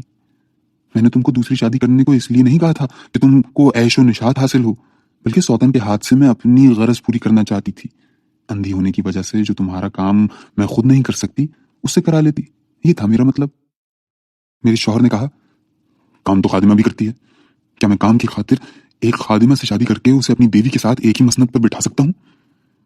اتنا کہہ کر انہوں نے میرے منہ کو اپنے دونوں ہاتھ میں لے کر اس کا بوسہ لیا۔ اس پاک اور بے لوث بوسے نے گویا میری تیسری آنکھ کھول دی اور دفتن اس نے مجھے جیسے دیوی کے آسن پر بٹھا دیا۔ میں نے دل ہی دل میں کہا، یہی ٹھیک ہے، جب میں اندھی ہو گئی ہوں مجھ سے خانہ داری کرتے نہ بن پڑے گا۔ میں گھر بار سے پرے رہ کر اپنے سوامی کی بہی خواہی کرتی رہوں گی۔ بس اب جھوٹ، دھوکے بازی، یعنی یہ گھر والی کو کبھی کبھار جس عیاری اور جھوٹ سے کام لینا پڑتا ہے وہ سب میرے پاس سے دور رہے گا۔ اس دن اپنے دل کے ساتھ دن بھر میری ایک کشمکش جاری رہی۔ اتنی بڑی قسم کھانے کے بعد میرے شوہر دوسری شادی کسی طرح بھی نہ کر سکیں گے، اس بات کی خوشی گویا میرے دل میں بیٹھ گئی تھی، کسی طرح بھی اپنے دل سے اسے نکال نہ سکی۔ میرے اندر جس نئی دیوی کا ظہور ہوا اس نے کہا، ممکن ہے ایسا دن آئے جبکہ اس قسم کی پابندی کرنے کی بجائے دوسری شادی کرنے میں ہی تمہارے شوہر کی بہتری ہو۔ مگر میرے اندر جو پرانا جذبہ نسوانی تھا اس نے کہا، تمہارے لیے کوئی مسرت کی بات نہیں ہے۔ بشریت نے کہا، یہ تو میں سمجھتی ہوں، لیکن جب وہ حلف اٹھا چکے وغیرہ وغیرہ، بار بار ایک ہی بات کہنے لگی۔ پھر تو دیوی نے کوئی جواب نہ دے کر تیوری چڑھا لی اور ایک دہشت ناک اندیشے کے ہجوم سے میرے قلب پر تاریکی چھا گئی۔ میرے خاوند نوکروں اور خادمہ وغیرہ کو منع کر کے خود ہی میرا سب کام کرنے پر مستعد ہو گئے۔ اس طرح مجبور ہو کر ذرا سی بات کے لیے اپنے شوہر کا دست نگر ہونا پہلے اچھا ہی لگتا۔ وجہ اس کی یہ تھی کہ اسی بہانے سے ہر وقت ان کو اپنے پاس پایا کرتی، آنکھوں سے انہیں دیکھ نہ پاتی، اس لیے ان کو ہر وقت اپنے پاس رکھنے کا شوق بہت بڑھ گیا۔ پتی کے سکھ سے میری آنکھیں جو لطف اٹھایا کرتی تھیں اس کو باقی قوائے مدرکہ آپس میں بانٹ کر اپنا اپنا حصہ بڑھانے کی کوشش کرنے لگے۔ اب میری یہ حالت ہو گئی کہ اگر میرے خاوند باہر کسی کام میں دیر تک لگے رہتے تو مجھے ایسا معلوم ہوتا کہ میں خلا میں بس رہی ہوں اور کسی چیز کو پکڑ نہیں سکتی، گویا میں سب کچھ کھو بیٹھی۔ اس سے پہلے جب کبھی میرے شوہر کو کالج سے واپس آنے میں دیر ہو جایا کرتی تو میں راستے کے قریب والی کھڑکی کو تھوڑا سا کھول کر ان کی راہ تکتی رہتی۔ जिस दुनिया में वो चलते फिरते उसे मैं आंखों के जरिए अपने साथ जकड़े रहती, अब चूंकि मेरी आंखें जाती रही, मेरा सारा जिस्म उनको ढूंढता रहता। उनकी दुनिया और मेरी दुनिया के दरमियान जो पुल था वो आज मुनहदम हो गया है। अब तो मेरे और उनके बीच में बेबसरी की एक नाकाबिल उबूर खलीज हायल हो गई है। मेरे लिए सिवाय इसके कोई चारा नहीं रहा कि उनका उस पार से इस पार आने का बेचैनी के साथ इंतजार करूं। इसलिए आजकल जब कभी वो मुझे छोड़कर कहीं जाते हैं तो मेरा सारा वजूद आंखें बनकर उन्हें ढूंढने लगता है और नाला फरियाद करता है। लेकिन इतना अरमान और इतना भरोसा अच्छी बात नहीं। यूं तो शौहर पर बीवी का बार ही कुछ कम बोझ नहीं, इस पर मैं अपनी बेबसरी का इतना भारी बोझ नहीं डाल सकती। मैं अपनी अबदी नाबीनाई को खुद ही बर्दाश्त कर लूंगी। मैं सिर्फ दिल से अहद करती हूँ कि अपनी इस दायमी बेबसरी के जरिए अपने खावंद को अपने साथ बांध कर न रखूंगी। थोड़े ही दिनों में सिर्फ सूंघकर, सुनकर और छूकर मैं अपने कामों को आसानी से करने लगी, जिनको बराबर करती आई थी, बल्कि किसी किसी काम को पहले से ज्यादा सुबुकदस्ती के साथ करने लगी। ऐसा मालूम होने लगा कि कुव्वत बासिरा हमारे काम में जितनी मदद करती है उससे कहीं ज्यादा उलझन में डाल देती है। जिस कदर देखने से काम अच्छी तरह चल सकता है, आंख उससे ज्यादा देखती है। आंख जब पहरे का काम करती है तो कान आलकस करने लगते हैं, उसे जिस कदर सुनना चाहिए उससे कम सुनने लगते हैं। आंख के न होने से मेरे बाकी हवास बड़ी सहूलत के साथ पूरी तरह अपना काम अंजाम देने लगे। अब मैं अपने शौहर को कोई काम करने न देती और उनका सब काम खुद ही करने लगी। मेरे खावंद ने कहा, तुम मुझे अपने गुनाहों का कफारा देने से भी रोक रही हो। मैंने कहा, तुम्हारा कफारा किस बात का मैं नहीं जानती, लेकिन मैं अपने गुनाहों का बोझ क्यों बढ़ाऊं? चाहे जो भी कहिए, जब मैंने अपने खावंद को रिहाई दे दी तो उनकी दम में दम आया। अंधी बीवी की खिदमत को अपनी जिंदगी का मकसद करार देना मर्दों का काम नहीं। मेरे शौहर डॉक्टरी पास करने के बाद मुझे अपने साथ देहात ले गए। देहात में आकर मालूम हुआ गोया मैं अपनी माँ की गोद में लौट आई। 8 बरस के सिन में देहात छोड़कर शहर में आ गई थी। इस 10 बरस के अरसे में मेरी जन्मभूमि मेरी नजरों में धुंधली सी मालूम होने लगी। जब तक आंखें थीं, कलकत्ते के शहर ने मेरे सारे पिछले वाकयात पर चारों तरफ से पर्दा डाल रखा था। जब आंखें जाती रहीं तो पता चला कि कलकत्ता सिर्फ आंखों को भला लगता है, उससे दिल नहीं भरता। बसारत के मफकूद होते ही मेरे बचपन का देहात मेरे दिल के अंदर उसी तरह रोशन हो गया जैसे सरेशाम आसमान पर सितारे चमकते हैं। अगहन महीने के आखिर में हम लोग हाशिमपुर आए। नया देश, न मालूम देखने में कैसा था, लेकिन मेरे बचपन की जानी पहचानी खुशबू, उस जमाने के तासुरात ने मेरे सारे जिस्म को चारों तरफ से जकड़ लिया। हाल के जोने हुए और ओस में भीगे हुए खेतों पर से हवा का चलना, अरहर की सुनहरी बालियों की और हर तरफ लहराते हुए सरसों के पौधों की मीठी मीठी बास, वही चरवाहों का गाना, यहाँ तक कि वही टूटे हुए रस्ते, बैलगाड़ी के चलने की आवाज, इन सारी चीजों से मेरी बाछें खिल गईं। मेरी इब्तिदाई जिंदगी की गुजरी हुई बातों ने अपनी गैर मुअय्यन आवाज और बुबास से मुझे इस तरह घेर लिया कि गोया वो बातें अब भी हो रही हैं। मेरी अंधी आंखें मेरे और उनके बीच दीवार न बन सकी। मैं अपने बचपनी के जमाने में लौट गई। वहां सिर्फ अपनी माँ को नहीं पाया, हाँ, दिल की आंखों से देखा कि नानी अम्मा अपने सर के कलीलुल मिकदार बालों को खोलकर धूप की तरफ पीठ किए हुए अंगनाई में बैठकर बेसन की टिकिया बना बना कर फुला रही हैं। मगर वो जो अपनी नहीफ कांपती हुई सर में हमारे देहात के साधु भजनदास की कीर्तन गुनगुनाया करती थी, वो आवाज सुनने में ना आई। शबनम से नहाए हुए जाड़े के आसमान के नीचे वही नए धान का जश्न जाग उठा, लेकिन उस नए धान के कूटते वक्त ढेंकी के आसपास मेरे देहात की छोटी छोटी हमजोलियों का हुजूम किधर गया। सरे शाम जब कहीं करीब गाय बैलों की बोली सुनाई देती तो याद आ जाता कि मेरी माँ चराग हाथ में लिए गौशाला में रोशनी दिखाने को जा रही हैं। साथ ही भीगी हुई सानी को और प्याल जलाने की धुएं की महक दिल में समा जाती। फिर तालाब के उस पार विद्या अलंकार के ठाकुर द्वारा से घंटा बजाने की आवाज सुनाई देने लगती। ऐसा मालूम होने लगा कि गोया किसी ने मेरे बचपन के 8 साल की सारी चीजों के असल मादे को छान कर सिर्फ उसका रस और खुशबू हर तरफ से मेरे चारों तरफ बिखेर दिया। फिर मुझे बचपने का अहद और शिव जी की पूजा के लिए सुबह को फूल चुनने की बात भी याद आ गई। ये मानना ही पड़ेगा कि कलकत्ते की बातचीत, बहस मुबाहिसा, आमदोरफ्त और भीड़ भाड़ से इंसान की आखिर में कुछ फतूर आ ही जाता है। धर्म रीत में या भक्ति और अकीदत में वो सादगी, वो खुलूस बाकी नहीं रहता। मुझे वो दिन याद आता है जिस दिन मैं अंधी हो गई तो कलकत्ते में मेरे ही देहात की एक सखी ने मुझसे आकर कहा था, कौमू, तुम्हें गुस्सा नहीं आता? मैं होती तो ऐसे शौहर का मुंह न देखती। मैंने कहा, मुंह देखना तो आप ही बंद हो गया है, जिसके लिए मुझे अपनी बदनसीब आंखों पर गुस्सा आता है, लेकिन अपने शौहर पर क्यों बिगड़ने लगी? वक्त पर डॉक्टर न बुलाने की वजह से लामना मेरे स्वामी से बहुत बरहम हो गई थी और मुझे गुस्सा दिलाने की कोशिश करने लगी थी। मैंने उसे समझाया कि दुनियादारी करने में जानबूझकर या बेसमझे, इरादा या बिला इरादा, गलती से या गलतफहमी से कभी सुख कभी दुख हो ही जाता है, लेकिन अपने दिल में अगर खुलूस कायम रहे तो तकलीफ में भी अमन चैन रहता है, वरना हर वक्त झगड़ा, लड़ाई, ना इत्तेफाकी में दिन गुजरते हैं। अंधी हो गई हूं, यही दुख क्या कम है? इस पर शौहर से बैर रख कर दुख का बोझ क्यों बढ़ाऊं? मेरी जैसी लड़की की जबान से पुराने ढंग की बातें सुनकर लामना को गुस्सा आ गया और इक़रार के साथ सर हिलाकर चली गई। लेकिन कुछ ही कहूं, बातों में जहर मिला रहता है, वो बिल्कुल रायगा नहीं जाती। लामना की जबान से जो गुस्से की बातें निकली थीं, वो अपनी दो एक चिंगारियां मेरे दिल में भी डाल ही गई थी। उन चिंगारियों को मैंने अपने पैरों से रौंद कर बुझा दिया था, फिर भी दो एक दाग रह ही गए थे। जब तो मैंने कहा कि कलकत्ते में बहुत बहस, बहुत तकरार और बहुत बातें हुआ करती थी। वहां इंसान की अक्ल देखते ही देखते कब्ल अज़ वक्त पुख्ता हो जाने की वजह से जिंदगी दूभर हो जाती है। देहात में आकर शिव जी की पूजा के ठंडे फूलों की खुशबू से मेरी सारी उम्मीदें और अकीदत बचपन ही की तरह हरी हो गई। देवता से मेरा दिल, मेरा घर बार ममलू हो गया। मैंने अकीदत से सर झुकाया और देवता को मुखातिब करके कहा, है मेरे देवता, मेरी आंखें गईं तो क्या बिगड़ा, तुम तो मेरे हो। हाय, ये मैंने गलत कहा कि तुम मेरे हो। ये भी गुस्ताखी की बात है। मुझे कहना चाहिए था कि मैं तुम्हारी हूं। बस इस कदर कहने का मुझे हक है। हाँ, एक दिन मेरे देवता मेरा गला दबोच कर यही बात मुझसे कहला लेंगे। अगर दुनिया में मेरा कुछ भी न रहे, फिर भी मुझे रहना ही पड़ेगा। किसी पर अपना जोर नहीं है, सिर्फ अपने ही पर है। कुछ दिन बड़े आराम से गुजरे। डॉक्टरी में मेरे शौहर की शोहरत होने लगी, कुछ रुपया भी जमा हो गया। लेकिन रुपया अच्छी चीज नहीं है, इससे मेरा दिल मुरझा जाता है। दिल का जब राज होता है तो वो अपनी खुशी आप ही पैदा कर लेता है, लेकिन जब दौलत समेटने का जज्बा पैदा हो जाता है तो दिल का कोई काम बाकी नहीं रहता। पहले जिस जगह दिल लगी खुशी हर तरफ फैली रहती थी, अब वो जगह साजो सामान से भरी थी। यानी अब घर में खुशी के बदले सिर्फ मालो असबाब ही पाया जाता था। किसी खास बात या किसी खास वाक़े का तो मैं जिक्र नहीं कर सकती, लेकिन शायद इसलिए कि अंधों को तमीज़ तबई तौर पर कुछ ज्यादा हुआ करती है, या किसी और वजह से साफ समझने लगी कि दिन फिरने पर मेरे शौहर के अंदर कुछ तगय्युर पैदा हो गया था। अवाइल जिंदगी में जायज़ नाजायज़, धर्म अधर्म के बारे में मेरे शौहर के जो जज्बात थे वो दिन ब दिन बेहिस होते जा रहे थे। मुझे याद है एक दफा उन्होंने कहा था, डॉक्टरी सिर्फ अपना पेट पालने के लिए मैं नहीं सीख रहा हूँ, इससे बहुत से गरीबों की खिदमत कर सकूंगा। जो डॉक्टर किसी बेहोश नादार मरीज के मकान पर जाकर अपनी फीस लेने से कबल उसकी नब्ज तक नहीं देखते, उनका जिक्र करते वक्त वो नफरत का इजहार करते थे। मैं देख रही थी कि अब वो दिन नहीं रहे। अपने इकलौते लड़के की जान बचाने के लिए एक गरीब औरत ने उनके पांव पर सर रख दिया, मगर वो उसकी तरफ मुतवज्जे न हुए। आखिरश मैंने अपने सर की कसम देकर उनको इसका इलाज करने पर राजी किया, मगर उन्होंने ज्यादा तवज्जो न की। जब उनकी आमदनी कम थी, उस जमाने में नाजायज आमदनी के बारे में उनकी क्या राय थी वो मुझे याद है, लेकिन अब जबकि बैंक में बहुत सा रुपया मौजूद था, एक दिन एक रईस का मुलाजिम उनके पास आकर 2 घंटे तक तकलीफ में बातें कर गया।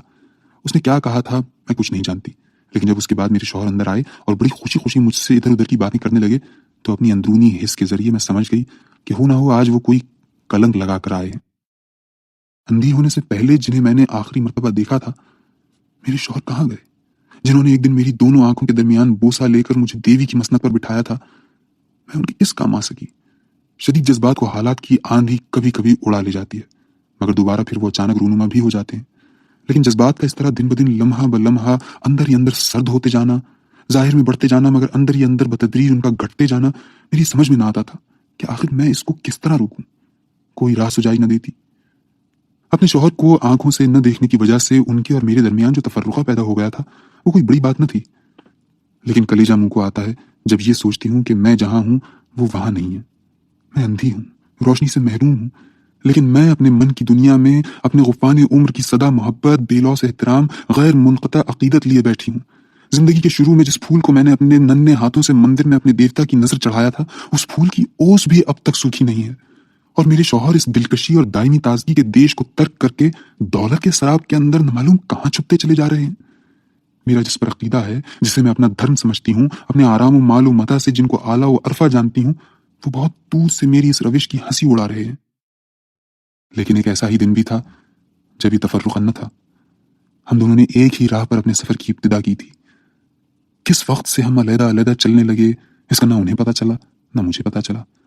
आखिर एक दिन ऐसा आया कि मैं उन्हें पुकारती हूँ तो वो सुनते नहीं, मेरी आवाज उनके कानों तक नहीं पहुंचती। कभी कभार मैं सोचती कि शायद अंधी होने की वजह से छोटी छोटी बातों की गिरफ्त कर रही हूँ। आंखें होती तो मैं अपने घर बार को ठीक घर बार की तरह पहचान सकती। मेरे शौहर ने भी मुझे एक दिन यही समझाया था। उस दिन सुबह को एक बूढ़ा मुसलमान अपनी नवासी के इलाज के लिए उनको बुलाने आया था। बच्ची को हैजा हो गया था।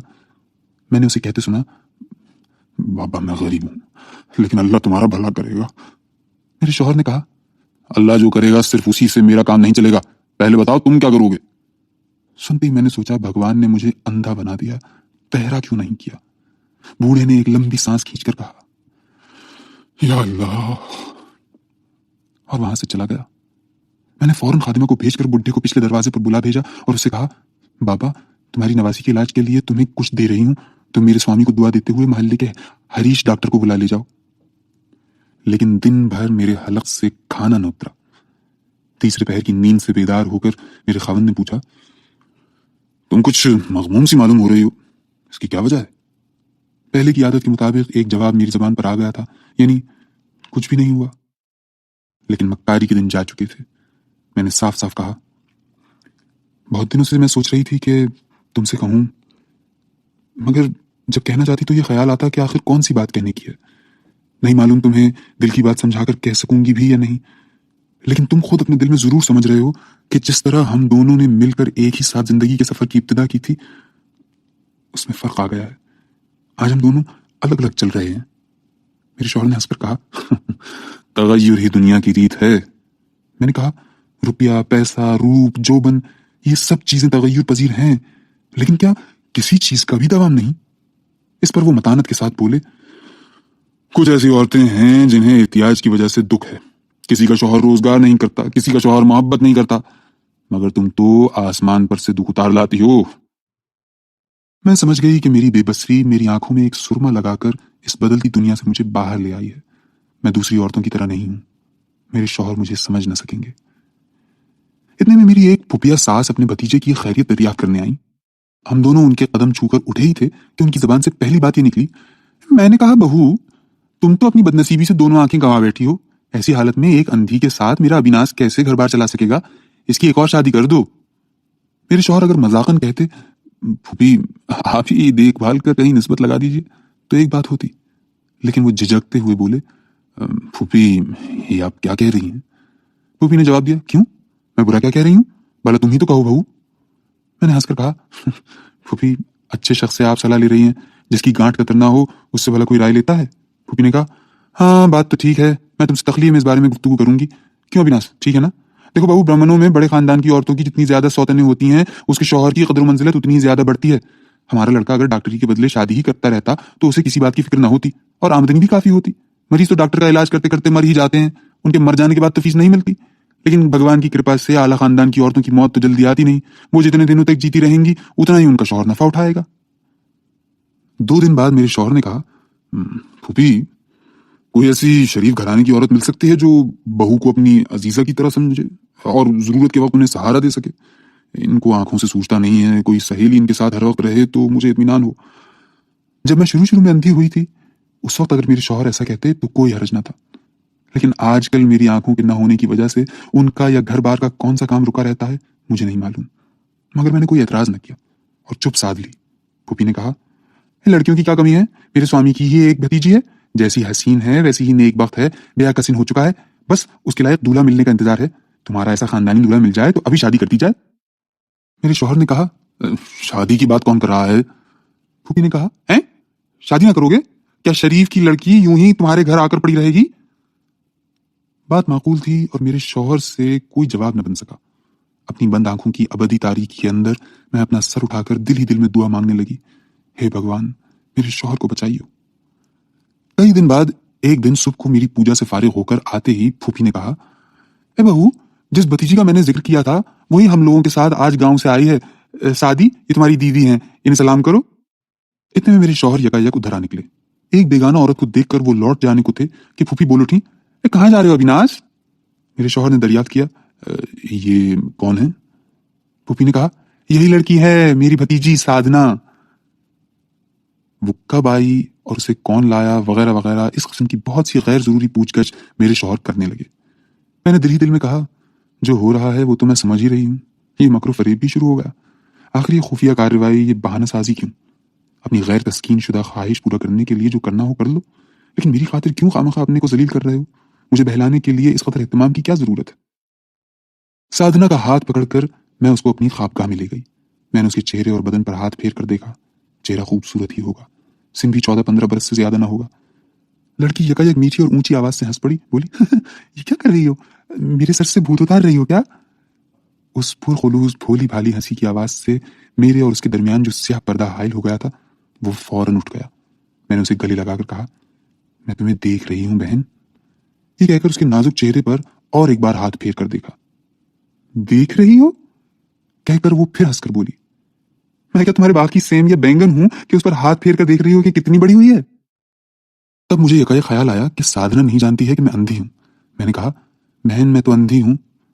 یہ سن کر وہ تھوڑی دیر تک متحیر ہو کر سوچنے لگی۔ میں سمجھ گئی کہ اس نے اپنے مشتاق اور طفلانہ دیدے پھاڑ کر میری اندھی آنکھوں کو اور میرے چہرے کی رنگت کو اچھی طرح دیکھ لیا۔ پھر بولی، او اسی لیے چچی کو یہاں بلوایا ہے؟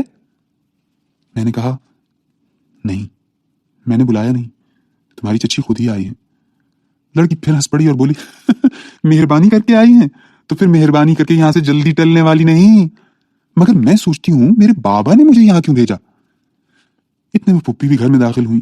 اب تک میرے سوامی سے ان کی باتیں ہو رہی تھی۔ ان کے کمرے کے اندر آتے ہی سادھنا نے کہا، کاکی ماں ہم لوگ کب تک گھر لوٹیں گے؟ پھوپھی نے کہا، ہیں آتے ہی واپس جانے کی سوچی؟ ایسی چنچل لڑکی تو میں نے دیکھی نہیں۔ سادھنا نے کہا، کاکی ماں تمہارا تو یہاں سے جلدی جانے کا ارادہ نہیں معلوم ہوتا، یہ تو تمہارے اپنے عزیز کا مکان ہے، جتنے دن چاہو رہو، مگر میں چلی جاؤں گی، یہ تم سے میں کہہ دیتی ہوں۔ یہ کہہ کر اس نے میرا ہاتھ پکڑ کر کہا، کیوں بہن تم لوگ تو میرے قرابت دار نہیں ہو نا؟ میں نے اس کے معصوم سوال کا جواب نہ دے کر اسے اپنے سینے سے لگا لیا۔ میں نے دیکھا کہ پھوپھی لاکھ زبردست سہی اس لڑکی کو وہ اپنے بس میں نہ لا سکیں گی۔ پھوپھی نے ذرا بھی غصے کا اظہار نہ کیا۔ سادھنا کو پیار کرنے کی کوشش کرنے لگی، مگر لڑکی جھٹک کر علیحدہ ہو گئی۔ پھوپھی نے اس کی حرکت کو دلاری لڑکی کی شوخی ظاہر کر کے ٹال دینا چاہا اور ہنس کر وہاں سے جانے لگی، مگر فوراً ہی کچھ سوچ کر لوٹ آئیں اور سادھنا سے کہا، سادی چلو تمہارے نہانے کا وقت ہو گیا ہے۔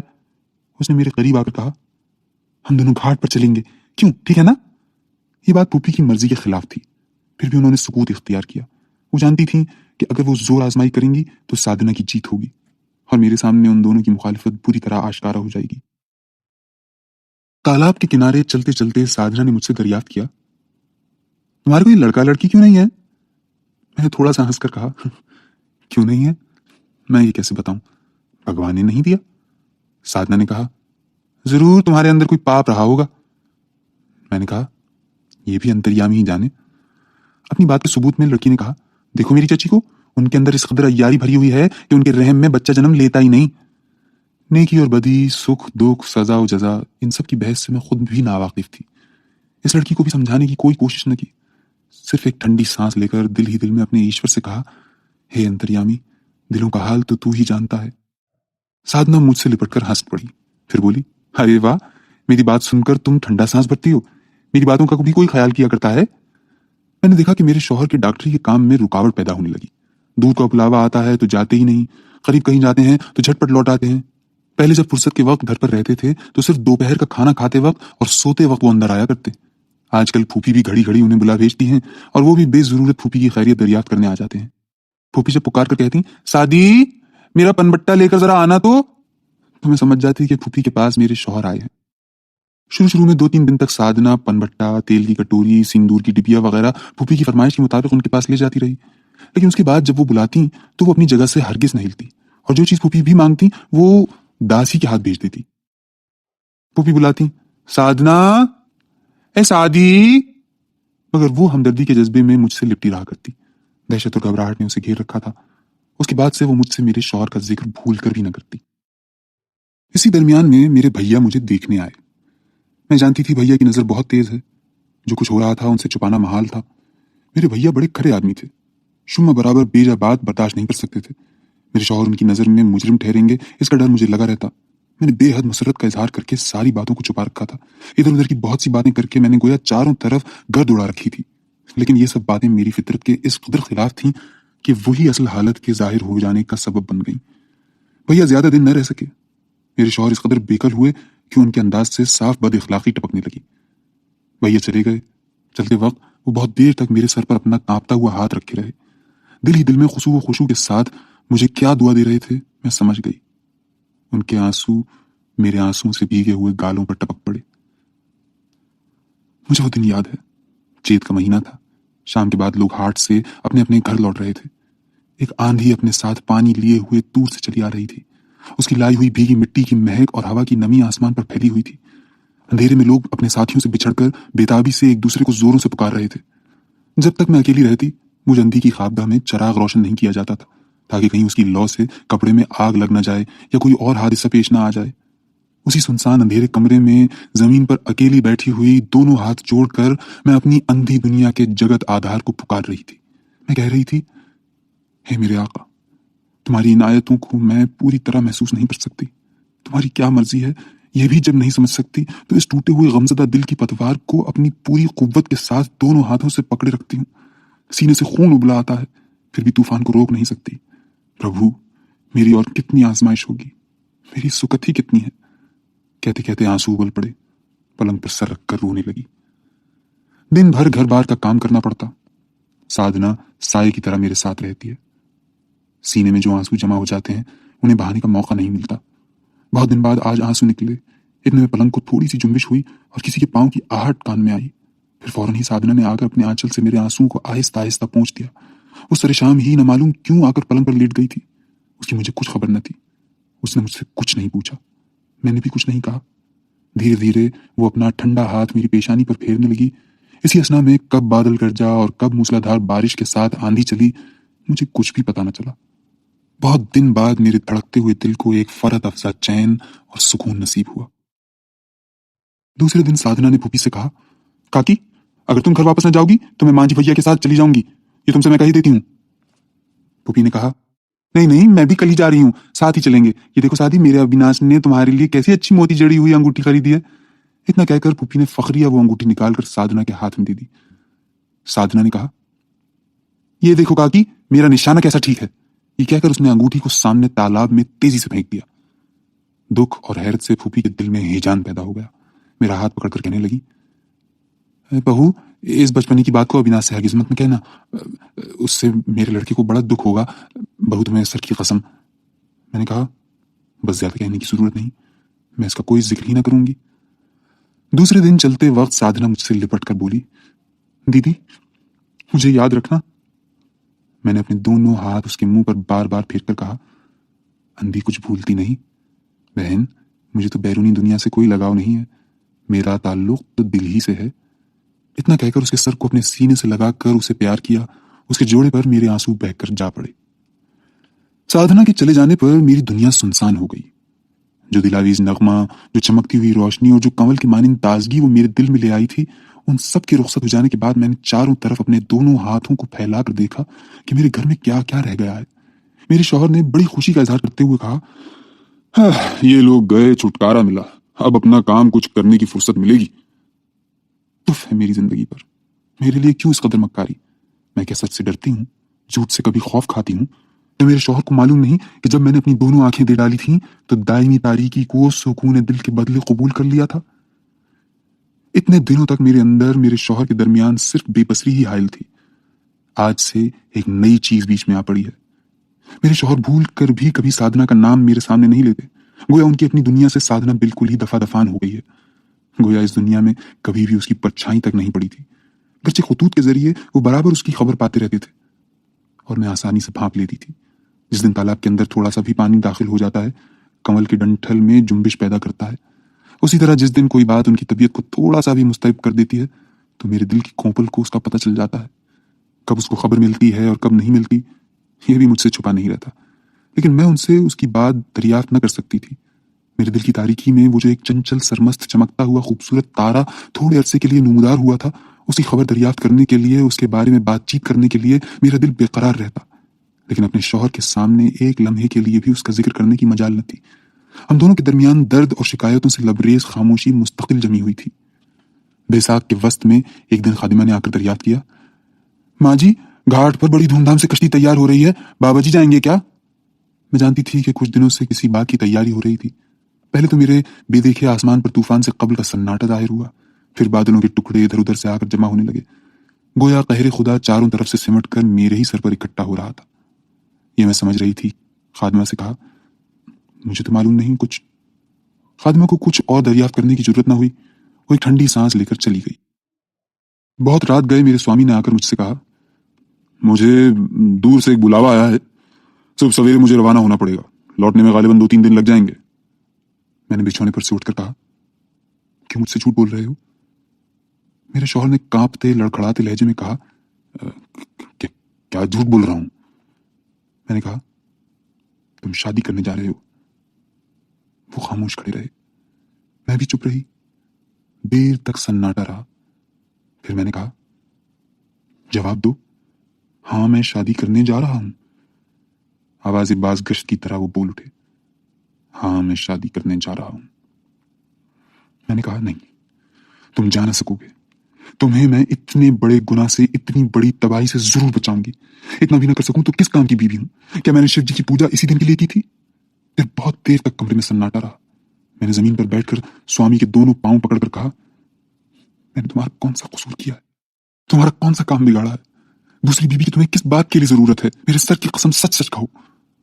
मेरे स्वामी ने धीरे धीरे कहा, मैं सच कहता हूं कि मैं तुमसे डरता हूं। तुम्हारी बेबसी ने तुमको एक दायमी नकाब में छुपा रखा है। उसके अंदर मेरा गुजर नहीं। तुम मेरी देवी हो, तुम देवी की तरह खौफनाक भी हो। तुम्हारे साथ रोजमर्रा का संसार नहीं चल सकता। जिसे डांट डपट करूं, जिस पर गुस्सा करूं, जिसे प्यार करूं, जिसे जेवर बनवा दूं, इसी किस्म की एक मामूली औरत की मुझे जरूरत है। मेरे पहलू को चीर कर देखो, मैं एक मामूली ही औरत हूं। अपने दिल में वही नई शादीशुदा लड़की के सिवा और कुछ भी नहीं हूं। मैं एतमाद करना चाहती हूँ, भरोसा करना चाहती हूँ, परस्तिश करना चाहती हूँ। तुम अपने तहीं खफीफ करके मुझे नाकाबिले बर्दाश्त दुख देकर अपने से बड़ा न बनाओ। हर हालत में मुझे अपने पांव के नीचे रखो। मैंने क्या क्या कहा था वह मुझे याद नहीं। समंदर की अपनी गरज सुन सकता है? हाँ, इतना याद है कि मैंने कहा था, अगर मैं पाक दामन हूं तो खुदा गवाह है, तुम किसी तरह अपनी कसम के खिलाफ ना कर सकोगे। तुम्हारे इस गुनाह अजीम के करने से पहले या मैं बेवा हो जाऊंगी या साधना जिंदा न रहेगी। कहते कहते मुझे गश आ गया। जब होश आया तो रात खत्म हो चुकी थी। चिड़ियों का चहचहाना शुरू हो गया और मेरे शौहर जा चुके थे। मैं अंदर से मंदिर का दरवाजा बंद करके पूजा के लिए बैठ गई। दिन भर कमरे से बाहर ना निकली। शाम के वक्त बैसाख की आंधी से मकान की दीवार हिलने लगी।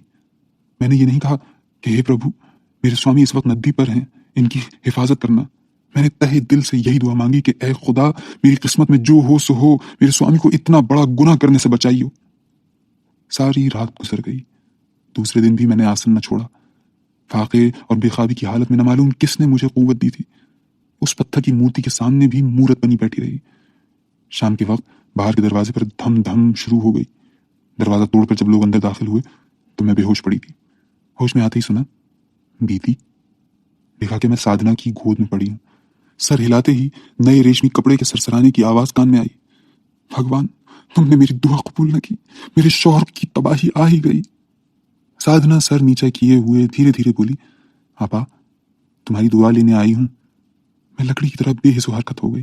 फिर फौरन ही उठ बैठी। मैंने कहा, क्यों दुआ न दूंगी बहन, तुम्हारा क्या कसूर?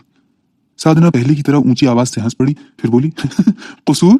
तुमने शादी की थी तो कोई कसूर नहीं हुआ था, मैंने की तो कसूर हो गया। साधना को लिपट कर मैं भी हंस पड़ी।